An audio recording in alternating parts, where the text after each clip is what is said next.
প্রিয়ন কি হচ্ছে সবার তোমাদের মাঝে আজকে একটা আমার নতুন ভিডিও নিয়ে আসলাম। আজকে আমি অনেকদিন পরে একটা ভিডিও নিয়ে আসছি। আর হচ্ছে আজকে আমি যেতেছি আমার হচ্ছে বড় বোনের বাসায়, কারণ আমার দুইটা ভাইগনা আছে, ওদের জন্য কিছু শপিং দিতে। দেখতে পারতাছো আমি আর সবাই মিলে এখন সাভার থেকে আইসা পড়ছি মিরপুর একে। আর দেখতে পারতাছো অনেকদিন পরে এই রিক্সাগুলোতে উঠলাম। আমাদের ওইদিকে তো এই প্যাডেল মারা রিক্সাগুলো নাই গা। এখন আমরা হচ্ছে আইসা পড়ছি আমার বড় বোনদের বাসায়। এখন আমরা লিফটে গেলাম আর দেখতে পারতাছো এখন আমরা আইসা পড়ছি। আর এই যে আমার ছোট ভাগিনা, মাশাআল্লাহ বলতে কিন্তু ভুলবা না। আর আমরা হচ্ছে রোজারে আসছি, তো বাসে কইরা এত গরম লেগে গেছে, অনেক গরম ছিল আজকে দিনটায়। আর এই যে এটা হচ্ছে আমার বড় ভাগিনা, ওকে আমি বলতেছিলাম তুমি কি রোজা রাখো নাই, ও খাইতাছিল। আর এই যে দেখতে পাচ্ছেন সব আসতে না আসতে এখন ভাগিনারে খাওয়ানো শুরু করে দিয়েছে, ডিউটি শুরু।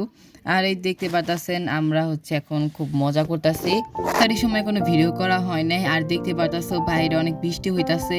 আর মিরপুরে প্রথমবার আমি বৃষ্টি দেখছি, আমার খুব ভালো লাগছে এটা দেখার পরে।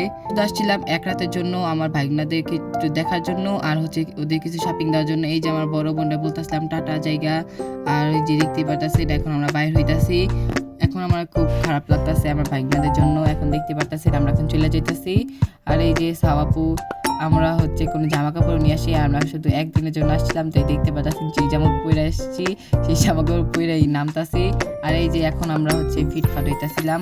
আর এই পর্যন্তই ছিল আমার এই ভিডিওটি কেমন লাগলো কমেন্টে জানাবেন। বেশি বেশি লাইক করবেন, কমেন্ট করবেন, সাবস্ক্রাইব করবেন। Tata, bye bye.